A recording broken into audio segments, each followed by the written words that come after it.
Hi and welcome to a new Studio One video. Or maybe not? I'm Lukas Ruschitzka, composer, musician and Studio One and Studio Pro expert. Many of you have been eagerly waiting for a new major update to Studio One. Well, version 8 is finally here. However, it comes with a new name. PreSonus Studio One is now Fender Studio Pro. I'll give you a second. I know, I've been there as well. Since Fender and PreSonus merged in 2021, it was not surprising that Studio One would eventually be integrated into the Fender ecosystem. So, Fender Studio Pro 8 is the official successor to Studio One Pro 7. In this video, we'll take a closer look at all the new features and additions. While the name has changed and the graphical interface has a new updated look, the program is technically the same underneath the hood. And it's still developed by the same talented team in Hamburg, Germany. Before we dive into all the new features, let me quickly address a rumor that's been circulating. Of course, nothing has been removed from the program. You're gonna find new features, updated workflows, but everything you could do in Studio One 7 is still totally possible in Fender Studio Pro 8 as well. And I don't think I have to say that, but of course it will open your old Studio One songs. Furthermore, any scripts you are using, like my Harmony Wizard or Scoring Tools add-ons, are going to work perfectly fine with Fender Studio Pro. Fender Studio Pro 8 is still available as a perpetual license. There's also the Pro Plus subscription, but you can still buy it as a one-time purchase, so you have several options to choose from. The perpetual license for version 8 costs $199 and the upgrade is only $99, which is even more affordable than in the past. Okay, enough with the intro, let's dive into the program.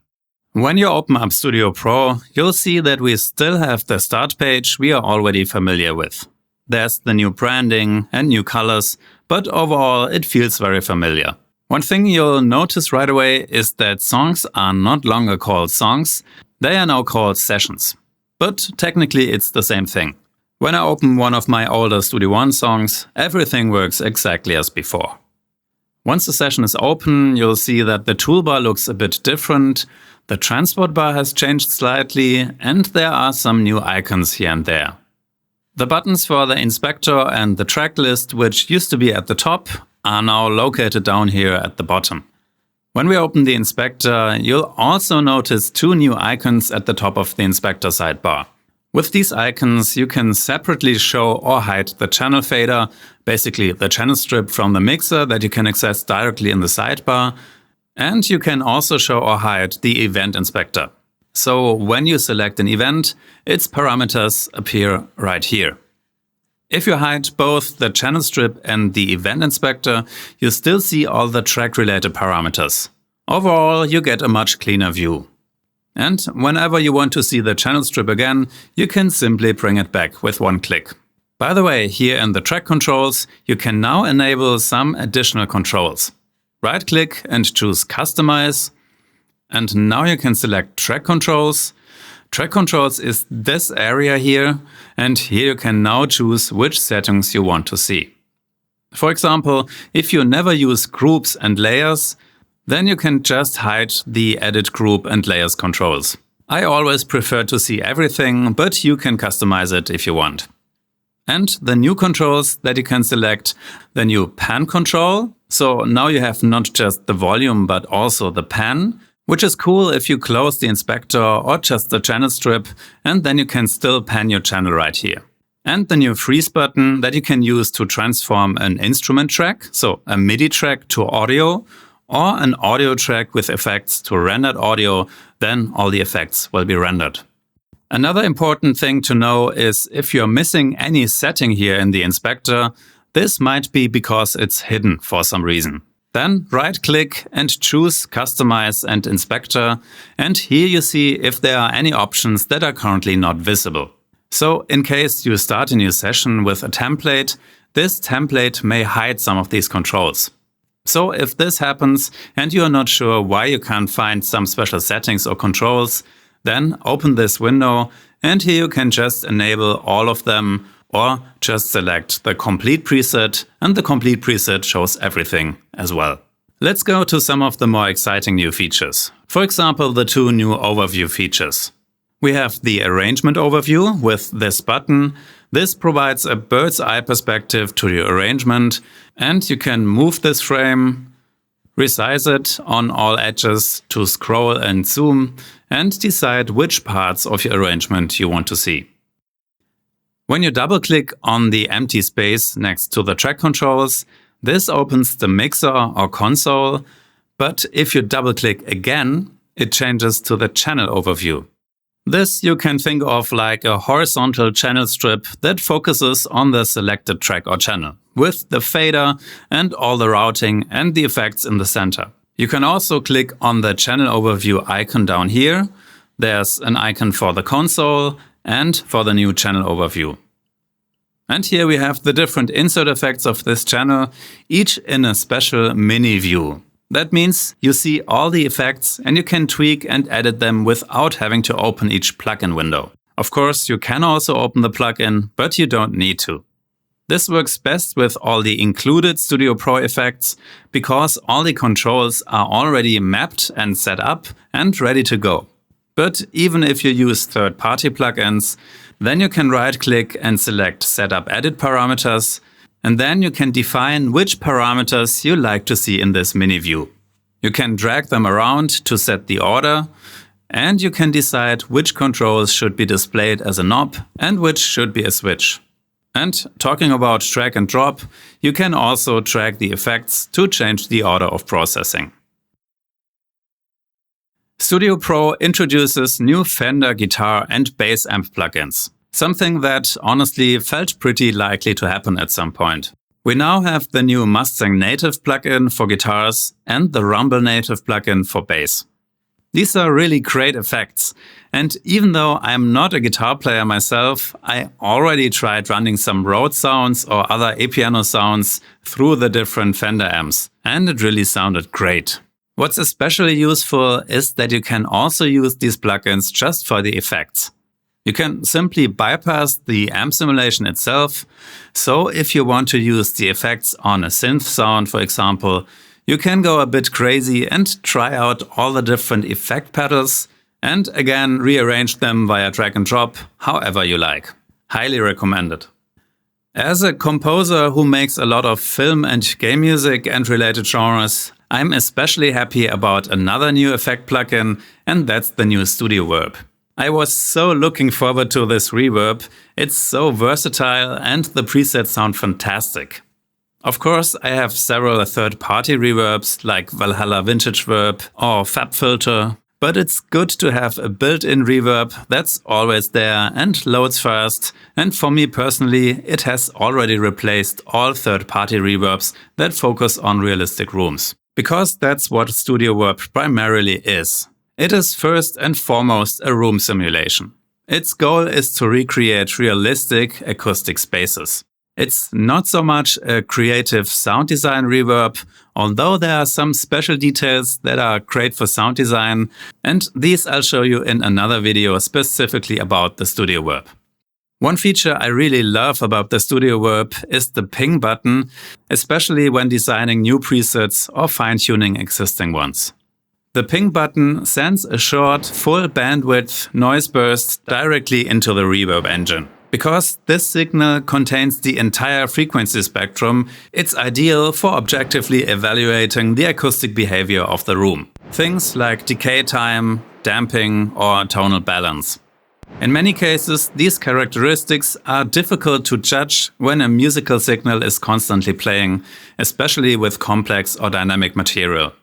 And the ping button can also be MIDI learned. This allows you to trigger it directly from a MIDI controller while adjusting parameters. Some of you will remember the VU meter plugin as an additional extension that you had to install separately.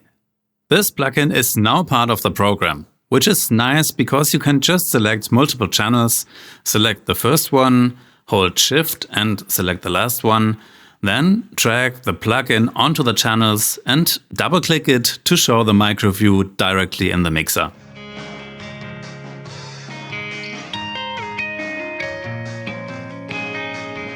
Now let's take a look at another new feature that I didn't think I would be that excited about at first, and that's the new AI or machine learning powered audio to MIDI conversion, or audio to note conversion as we say in Studio Pro terms.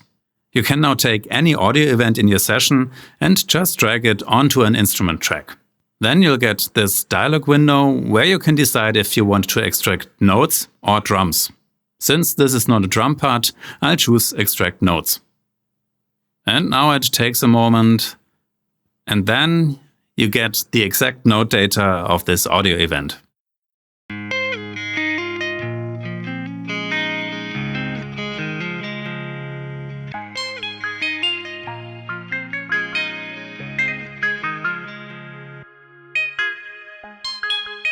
I recently found a piece that I recorded 10 years ago and that I only have as an audio version. I was very impressed to see that I can just extract all the note data from this whole recording and then get it as an instrument part. So I could now make a new version of this piece or layer another sound on top of it. And the result was really good. I mean, well, it's AI and that's evolving technology. It still makes mistakes and you may need to make some adjustments, but the results are still very impressive and can save you a lot of time. And the same is possible for acoustic drum tracks. I will cover that in a separate video. Now let's talk about the chord track, which has received some updates. The biggest addition is the new chord selector, which now has built-in chord recommendations. These recommendations are based on the musical context of your existing chord progression. So if you add a new chord next to an existing chord or next to a whole chord progression, Studio Pro will automatically suggest a matching chord. You can access these recommendations in two ways. You can click on the small arrow on any chord event to see suggested chords that fit the context. Or you can simply double-click a chord to open the chord selector, which now also shows chord recommendations. This makes experimenting with chord progressions much faster and a lot more musical, especially if you want to explore alternatives without breaking the harmonic flow. Also, we now have chord track presets. These are ready-to-use chord progressions that you can select and use in your song. You can also store your own chord progressions as your personal chord libraries for future productions. I will address the chord track updates in detail in one of my next videos, so stay tuned. Let's talk about the new Overhauled metronome, which is really fun and one of my personal highlights in Studio Pro 8. Many of you found the existing metronome in Studio One too limited for certain use cases. For example, if you're using time signatures like 12/8. In such time signatures, the subdivisions could be 12/8, but also 6 quarter notes or 4 dotted quarter notes, and this is now possible. When you enter a time signature, then there's a new beat duration setting where we can choose between different subdivisions. And for quarter notes, we can say these should be dotted. And now our metronome plays it back like that. That's great for shuffle or jazz styles or world music or of course anything odd meter. But that's not all. Studio Pro has added a new drum metronome which allows you to record or just jam along to lots of styles of your choice.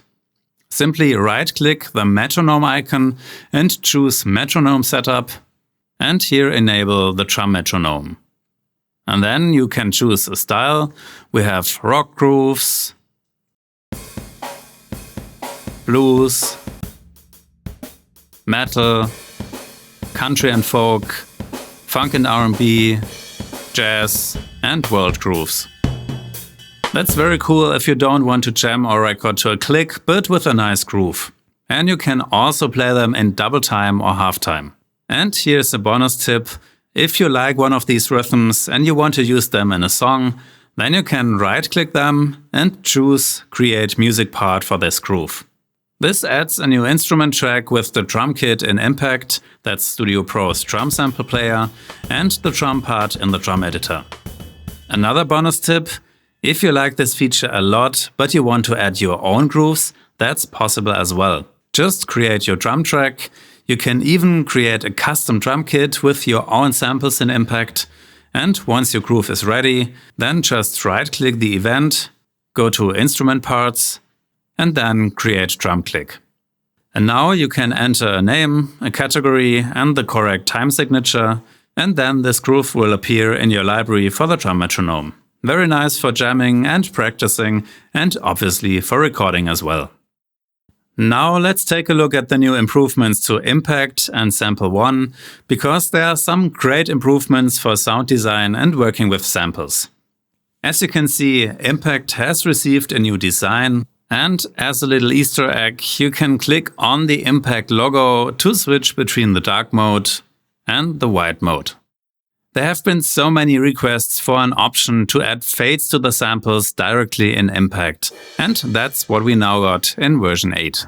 We have our start marker and end marker, just as before, but now we also have these fade handles that you can use to fade in and out samples.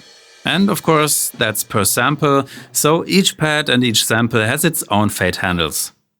The same has been added for Sample 1, Studio Pro's sampler and sample player. The word sampler is actually correct, by the way, because Sample 1 can not only play back imported samples, but also record samples with some really sophisticated options. But what I actually wanted to show you is the new additions. We now have the same fade handles as in Impact, and we now have the option to activate loop, and then we can use a much longer crossfade for looped samples. And that's actually very important if you create pads and soundscapes, or actually all sustained sounds that need a long crossfade for a good transition. So now with version 8, the crossfades can basically be as long as the loop itself. And we see very nicely when the crossfade begins. Also, if you're working with rhythmic samples and the tempo in the sample isn't correct, which is sometimes the case with loop libraries, then you can enable follow tempo, or it just needs to be half tempo or double tempo, then you can use these settings, which are new as well. But probably the biggest addition is the new modulation matrix you may already know from Presence and MIDI, Studio Pro's polyphonic synthesizer.